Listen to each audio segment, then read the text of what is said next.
Hello students, आज हम देख रहे हैं सबसे पहले न्यूट्रल पॉइंट्स। न्यूट्रल पॉइंट्स जैसे कि नाम से सजेस्ट हो रहा है, न्यूट्रल पॉइंट मतलब जहां कुछ न्यूट्रलाइज होता है। क्या न्यूट्रलाइज हो रहा है? कोई मैग्नेट किसी पॉइंट पर जितनी भी मैग्नेटिक फील्ड क्रिएट कर रहा है, यदि उसको अर्थ की मैग्नेटिक फील्ड का हॉरिजॉन्टल कंपोनेंट न्यूट्रलाइज कर देता है, खत्म कर देता है, ऐसे पॉइंट को अपन बोलते हैं न्यूट्रल पॉइंट। समझ आया? मतलब वो पॉइंट जहां पर मैग्नेट ने जो मैग्नेटिक फील्ड प्रोड्यूस करी, उसको अर्थ की मैग्नेटिक फील्ड के हॉरिजॉन्टल कंपोनेंट ने खत्म कर दिया। ऐसे पॉइंट्स को अपन बोलते हैं न्यूट्रल पॉइंट्स। तो न्यूट्रल पॉइंट पे क्या होगा? न्यूट्रल पॉइंट पे जो मैग्नेट ने मैग्नेटिक फील्ड बनाई, यदि वो B है, यदि अर्थ की मैग्नेटिक फील्ड का हॉरिजॉन्टल कंपोनेंट BH है, तो B BH के बराबर होगा। मैग्नेट की मैग्नेटिक फील्ड अर्थ के हॉरिजॉन्टल कंपोनेंट के बराबर होगी और अपोजिट डायरेक्शन में होगी। अपोजिट डायरेक्शन में होगी तो दोनों एक दूसरे को कैंसिल कर देंगे, तो उस पॉइंट पर नेट मैग्नेटिक फील्ड 0 हो जाएगी। तो न्यूट्रल पॉइंट पे यदि अपन ने कोई निडल रखी, तो उसका डायरेक्शन क्या होगा? अपन ने पढ़ा कि निडल वैसे नॉर्थ साउथ डायरेक्शन इंडिकेट करती है, लेकिन यदि वो न्यूट्रल पॉइंट पे रखी हुई है तो वहां पर तो कोई मैग्नेटिक फील्ड प्रेजेंट है ही नहीं, तो निडल का नो पर्टिकुलर डायरेक्शन, कोई पर्टिकुलर डायरेक्शन में डिफ्लेक्शन नहीं होता। ठीक है? निडल फ्री होती है, किसी भी डायरेक्शन में आके रुक जाएगी, वो नॉर्थ साउथ डायरेक्शन इंडिकेट नहीं करेगी। आगे समझ में? तो न्यूट्रल पॉइंट्स ऐसे पॉइंट्स होते हैं जहां पर मैग्नेट की मैग्नेटिक फील्ड अर्थ की मैग्नेटिक फील्ड के हॉरिजॉन्टल कंपोनेंट से न्यूट्रलाइज हो जाती है। अब इसमें दो केसेस होते हैं। पहला केस ले रहा हूं मैं, if north pole of magnet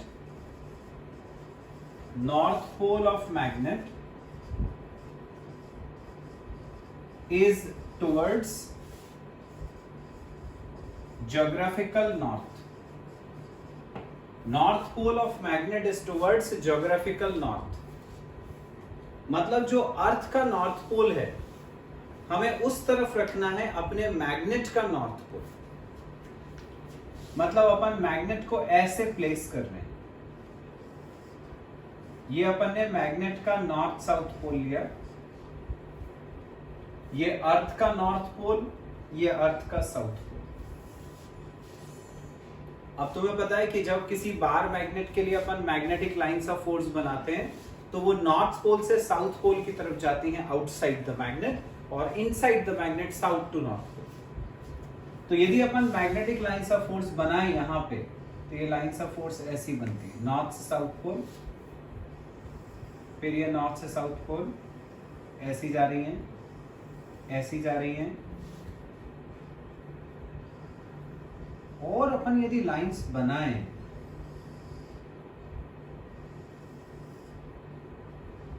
तो ये अब अपन को ऐसी मिलने लगती है।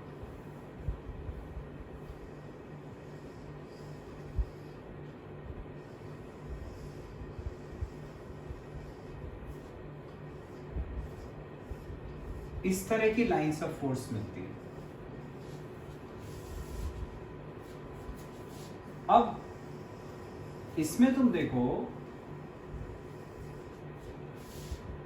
यहां पर और यहां पर ये ऐसे पॉइंट्स हैं जहां से कोई magnetic lines of force pass नहीं कर रही।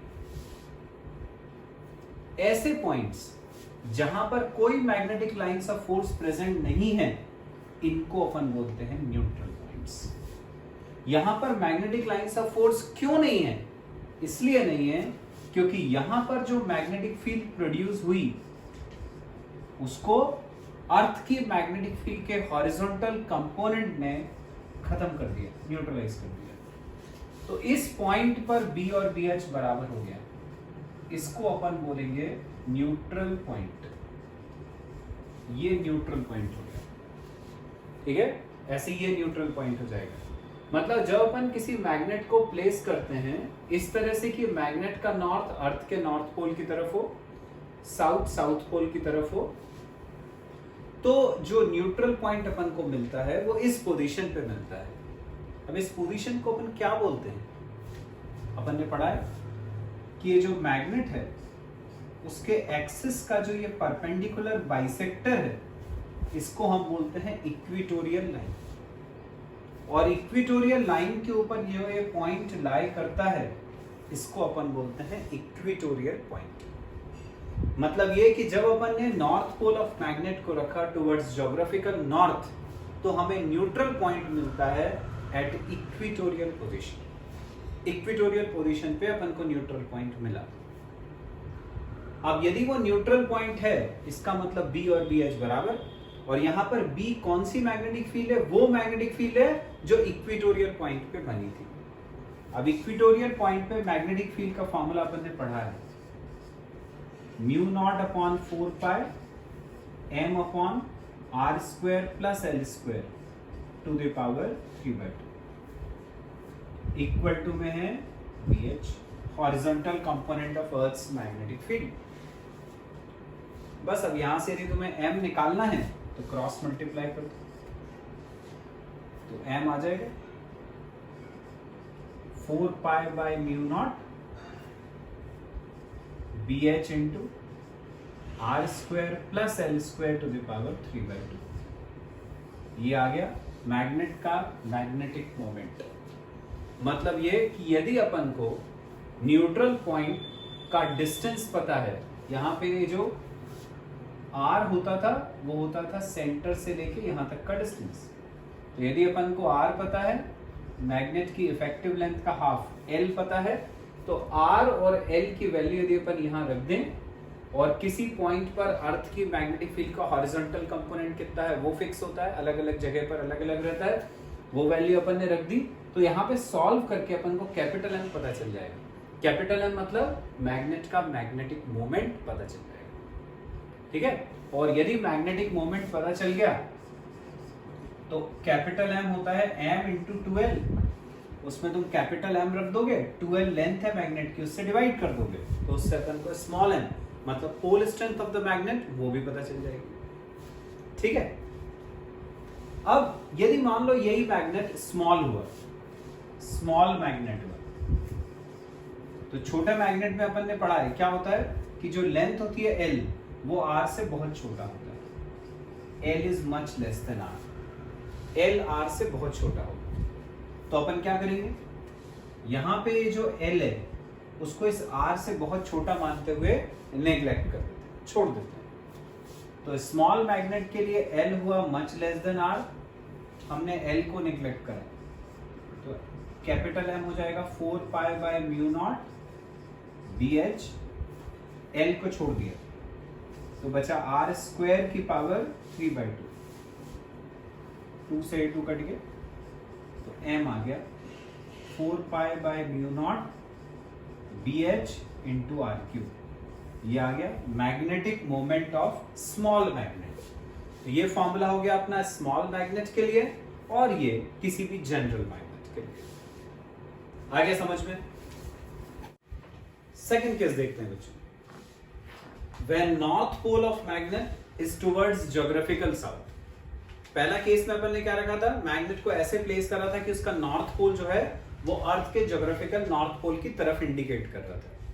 अब सेकंड केस है, इसमें अपन ने मैग्नेट को उल्टा रख दिया ऐसे, इस तरह से कि जो मैग्नेट का नॉर्थ पोल है वो अर्थ के साउथ पोल की तरफ आ रहा है। ये नॉर्थ पोल अर्थ के साउथ पोल की तरफ आ रहा है।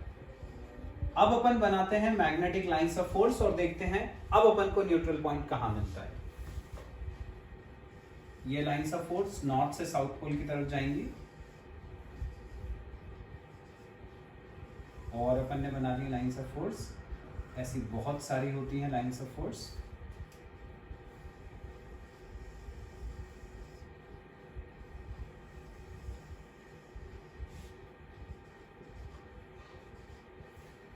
इस बार अपने को लाइंस ऑफ फोर्स इस तरह की मिलती है जब अपन नॉर्थ पोल ऑफ मैग्नेट को रखते हैं टुवर्ड्स ज्योग्राफिकल साउथ। तो अब इस बार तुम देख रहे हो कि यहां पर ऐसे पॉइंट्स मिलते हैं जहां पर अपने को मैग्नेटिक लाइन ऑफ फोर्स नहीं मिल रही है।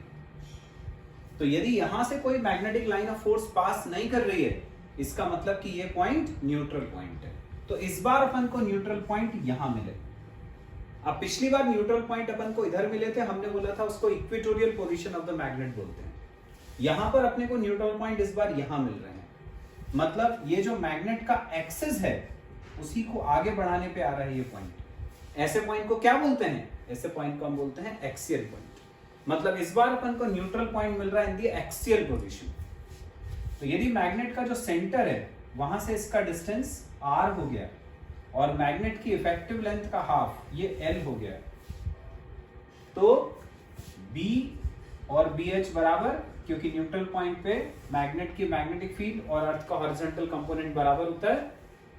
इस बार B की वैल्यू रखनी है, लेकिन B कौन सा? एक्सियल पोजीशन वाला। एक्सियल पोजीशन पे अपन ने पढ़ा था B होता है mu not upon 4 pi 2mr upon r square minus l square का होल स्क्वायर। ये डिराइव कर चुके हैं अपन formula. Magnetic field in the equatorial position equal to करा हमने BH। अब यहां से कैपिटल M निकालना है तो cross multiply, 4 pi by mu not BH r square minus l square का होल स्क्वायर अपॉन 2r। ये आ गया मैग्नेटिक मोमेंट। तो ये आ गया मैग्नेटिक मोमेंट किसी मैग्नेट के लिए जब अपन ने उसको नॉर्थ पोल को प्लेस करा टुवर्ड ज्योग्राफिकल साउथ। अब यदि मान लो स्मॉल मैग्नेट है, स्मॉल मैग्नेट है, तो फिर वही L is much less than R, L R से बहुत छोटा हो जाएगा, तो हम इस L को R के कंपैरिजन में बहुत छोटा मानते हुए छोड़ देंगे। तो कैपिटल M की वैल्यू आ गई 4 pi by mu not BH, L को छोड़ दिया, R स्क्वायर का स्क्वायर बाय 2R। तो कैपिटल M आ गया 4 pi by mu not BH, R square का स्क्वायर, R की पावर 4 नीचे 2R, R से 4 पावर कटेगा R क्यूब। तो ये आ गया magnetic moment 4 pi by mu not BH R cube by 2। ये आ गया मैग्नेटिक मोमेंट स्मॉल मैग्नेट के लिए, और ये अपन ने जो पहले निकाला था वो किसी भी मैग्नेट के लिए। और फिर अपन को पता ही है कि यदि कैपिटल M 2ml होता है, कैपिटल M की वैल्यू पता है, तो उससे अपने को स्मॉल m मतलब pole strength of the magnet पता चल जाती है। तो इस तरह से अपन ने देखा कि न्यूट्रल पॉइंट की पोजीशन यदि अपन को पता चल जाए तो उससे अपन मैग्नेट का मैग्नेटिक मोमेंट निकाल सकते हैं, उससे अपन उसकी पोल स्ट्रेंथ भी कैलकुलेट कर सकते हैं। आ गया बच्चों, नेक्स्ट टॉपिक है हिस्टेरेसिस। बहुत इंपॉर्टेंट है। सपोज अपन ने एक सोलेनॉइड लिया। सोलेनॉइड तुम जानते हो ऐसा होता है, सिलेंडर शेप का है, इसके ऊपर ऐसे वायर बंधा रहता है, इसमें करंट I फ्लो करेगा तो इसके अंदर मैग्नेटिक फील्ड प्रोड्यूस होती है। तुम्हें याद हो तो अपन ने पढ़ा मैग्नेटिक इफेक्ट ऑफ करंट में कि इसके अंदर जो मैग्नेटिक फील्ड प्रोड्यूस होती है वो होती है B equal to mu not NI। ये होती है मैग्नेटिक फील्ड जो इसके अंदर प्रोड्यूस हो रही है। वो जो मैग्नेटिक फील्ड इसके अंदर प्रोड्यूस हो रही है, इसको इस बार मैं B की जगह पर H से इंडिकेट करूँ, B कुछ और लेने वाले हैं, ठीक है। तो यहां पर जो मैग्नेटिक फील्ड प्रोड्यूस हुई वो अपन ने H मान ली, जो सोलेनॉइड में करंट पास करने की वजह से हुई थी।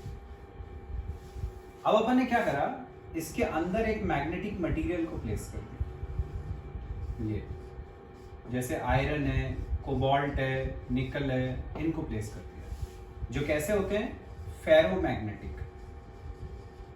ऐसे किसी फेरोमैग्नेटिक मटेरियल को अपन ने इसके अंदर रख दिया। तो अपन ने क्या पढ़ा था, फेरोमैग्नेटिक मटेरियल ऐसे होते हैं जिनको जब अपन मैग्नेटिक फील्ड में प्लेस करें तो उनके अंदर भी मैग्नेटिज्म प्रोड्यूस होता है, मैग्नेटिक फील्ड प्रोड्यूस हो जाती है। इसके अंदर जो मैग्नेटिक फील्ड प्रोड्यूस हो रही है उसको अपन B नाम दे रहे हैं, जबकि सोलेनॉइड के अंदर जो मैग्नेटिक फील्ड प्रोड्यूस हुई थी उसके अंदर जाने वाले करंट की वजह से उसको हमने H नाम दिया। ये अब हम B और H को लेकर एक ग्राफ बनाते हैं। हमने एक्स एक्सिस पे लिया H, और ये जो मैग्नेटिक इंडक्शन इसके अंदर प्रोड्यूस हुआ वो B। ठीक है, ये जो B है ये इसके अंदर प्रोड्यूस्ड मैग्नेटिक फील्ड है जिसको अपन बोलते हैं मैग्नेटिक इंडक्शन, और ये जो H है ये है अपनी मैग्नेटाइजिंग फील्ड, मैग्नेटाइजिंग फील्ड जो मैग्नेटाइज करने का काम कर रही है, और मैग्नेटिक इंडक्शन जो इसके अंदर मैग्नेटिक फील्ड प्रोड्यूस हुई है। अब यदि अपन H की वैल्यू बढ़ाते जाएं, कैसे बढ़ाओगे? तुम्हें दिख रहा है H I पे डिपेंड करता है। सोलेनॉइड में जाने वाले करंट को बढ़ा दो तो H की वैल्यू बढ़ जाएगी। तो यदि अपन ने सोलेनॉइड में करंट बढ़ाया जिसकी वजह से H की वैल्यू इंक्रीज हुई, अब जैसे जैसे H बढ़ेगा मतलब सोलेनॉइड की मैग्नेटिक फील्ड जैसे जैसे स्ट्रांग होती जाएगी, वैसे वैसे अंदर जो मैग्नेटिक मटेरियल रखा है वो भी स्ट्रांग मैग्नेटिक फील्ड डेवलप करता जाएगा, मतलब B की वैल्यू H के साथ बढ़ती जाएगी। तो H के साथ B बढ़ा तो इसका जो ग्राफ है वो ऐसा बनता है, ये OA इस तरह का ग्राफ बनता है। H बढ़ा मतलब अपन उस तरफ गए तो B भी बढ़ता गया तो ये ग्राफ ऐसा ऊपर जाता गया, A पॉइंट तक आ गए। अब यदि अपन H को रिड्यूस कर देते हैं, हमने H को 0 से इंक्रीज करके आगे ले गए थे, अब H को रिड्यूस करो तो करंट को कम कर दिया अपन ने जिससे H की वैल्यू कम होती गई। अब यदि H की वैल्यू कम हो जाएगी तो B भी कम हो जाएगा, क्योंकि इसके अंदर जो मैग्नेटिक फील्ड प्रोड्यूस हो रही थी वो इसी H की वजह से तो हो रही थी, तो H वीक हुआ तो B भी वीक हो जाएगा। अब यदि अपन ग्राफ बनाते हैं, H को कम किया B रिड्यूस होगा, B रिड्यूस होगा तो ग्राफ नीचे की तरफ जाएगा, तो अब ये ग्राफ ऐसा आता है, ये इस तरह का ग्राफ आता है। अपन A से B पॉइंट पे आ गए।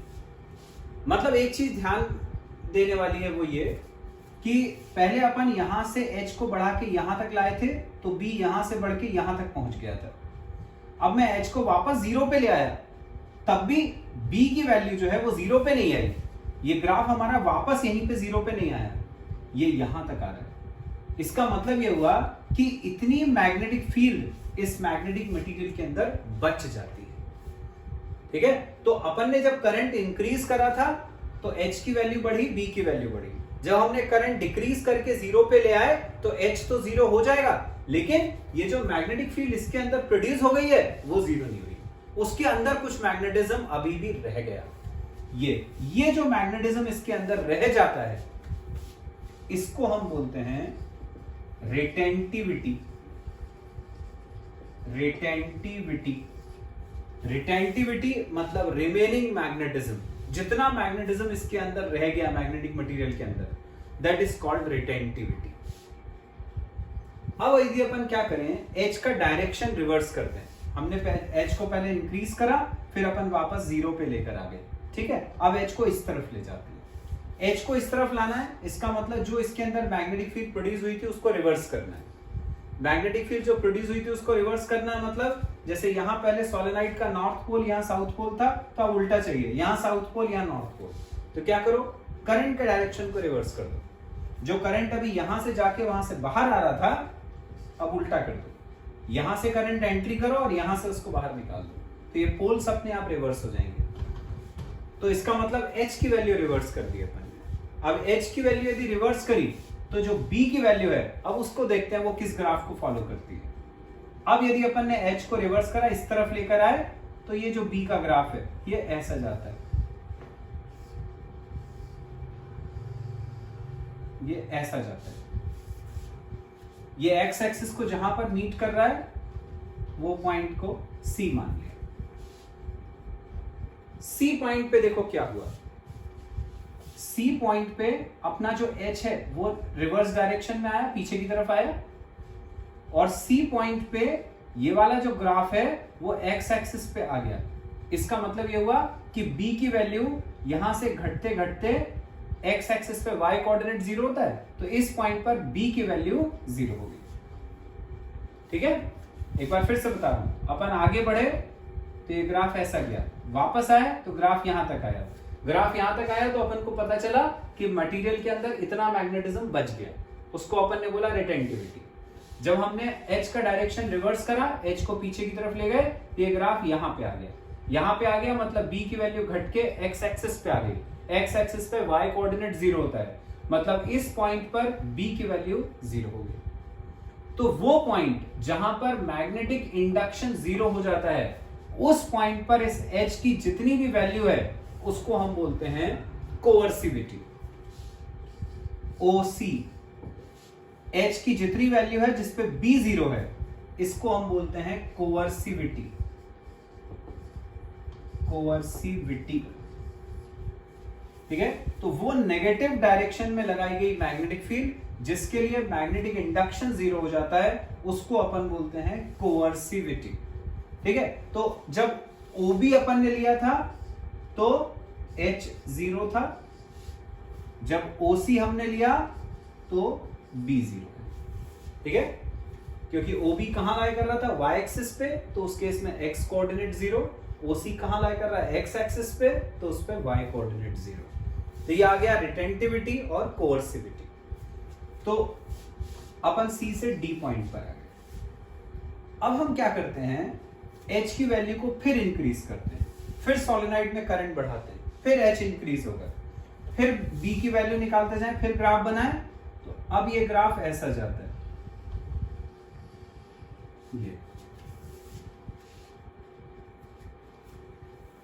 ये जो पूरा लूप बना, इस लूप को अपन बोलते हैं हिस्टेरेसिस लूप, इस लूप को बोलते हैं हिस्टेरेसिस लूप।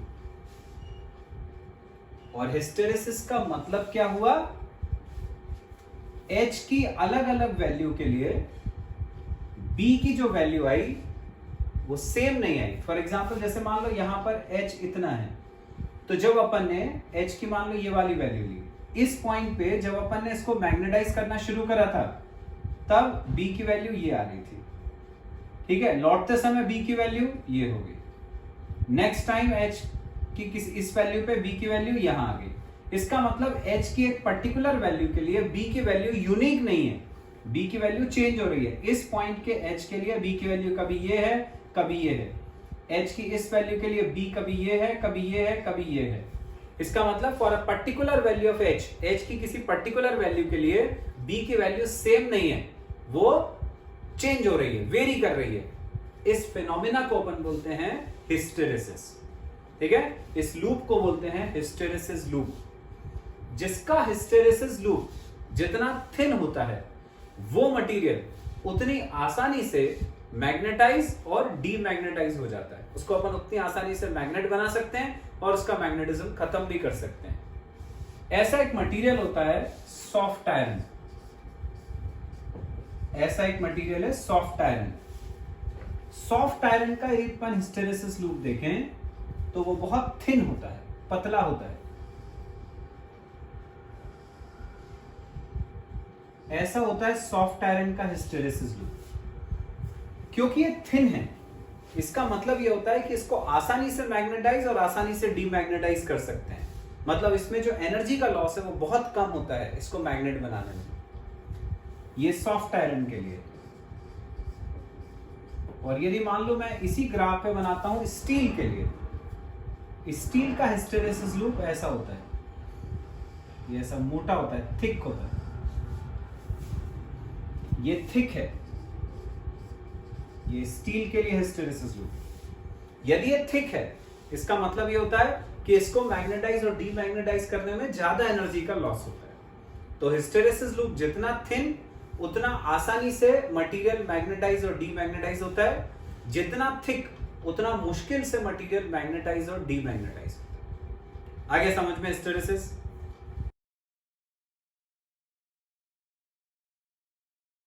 अब देखते हैं बच्चों अपन इस चैप्टर का last topic, oscillation of a magnet.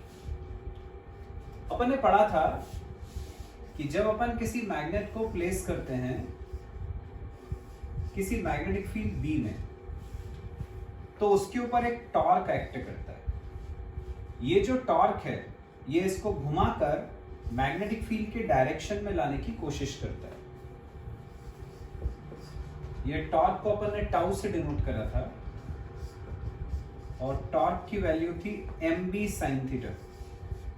ये टॉर्क था। अब ये टॉर्क क्या कर रहा है, इस मैग्नेट को रोटेट करने की कोशिश कर रहा है। तो रोटेशनल मोशन में अपन ने पढ़ा हुआ है पिछले साल, टाउ का फॉर्मूला होता है आई alpha in case of rotational motion, जहां पर आई को हम बोलते हैं मोमेंट ऑफ इनर्शिया और अल्फा जो है ये कहलाता है एंगुलर एक्सेलरेशन। तो टाउ की दो वैल्यू होगी, एक mb sin थीटा और एक आई अल्फा। दोनों टाउ की वैल्यूज हैं, दोनों को आपस में इक्वल करें तो mb sin theta equal to हो गया आई अल्फा। दोनों टॉर्क की वैल्यूज को इक्वल कर दिया। For small angle, small angle के लिए अपन जानते हैं sine theta equal to theta होता है। साइन थीटा की जगह थीटा रखा तो mb theta equal to I alpha हो गया। यहां से अल्फा की वैल्यू आ गई mb upon I into theta, ये अल्फा की वैल्यू। m, b और i देखें अपन। m, कैपिटल M का मतलब मैग्नेटिक मोमेंट जो 2 ml होता है, किसी पर्टिकुलर मैग्नेट के लिए वैल्यू कांस्टेंट होती है।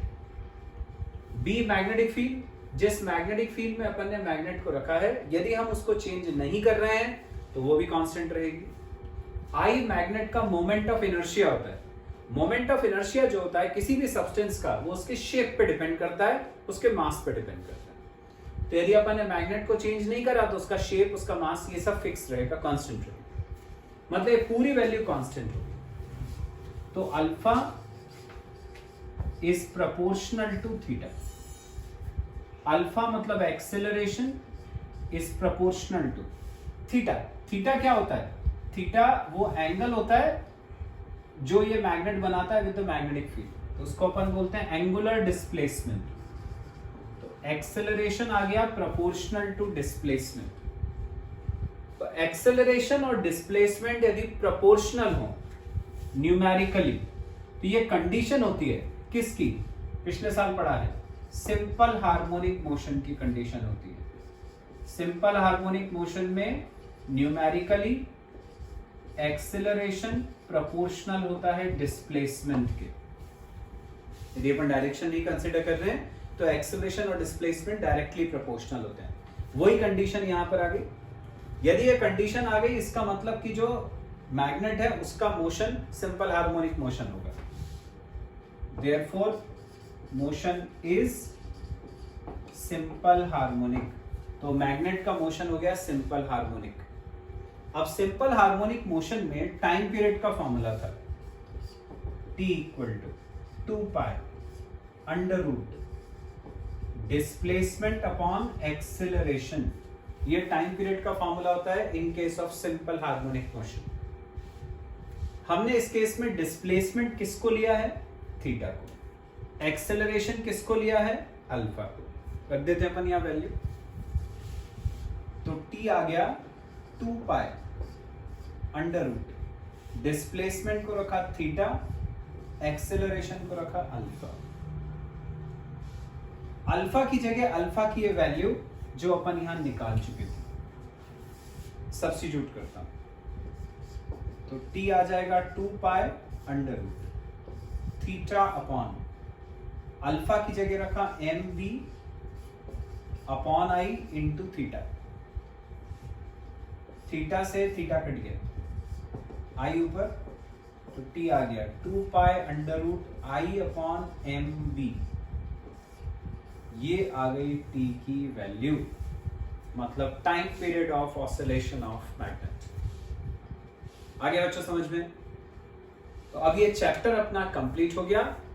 इसके वर्कशीट के क्वेश्चंस तुम सॉल्व करो, कोई डाउट आता है तो मुझे बताओ। नेक्स्ट क्लास से अपन फिजिक्स में नया चैप्टर स्टार्ट करेंगे। Thank you.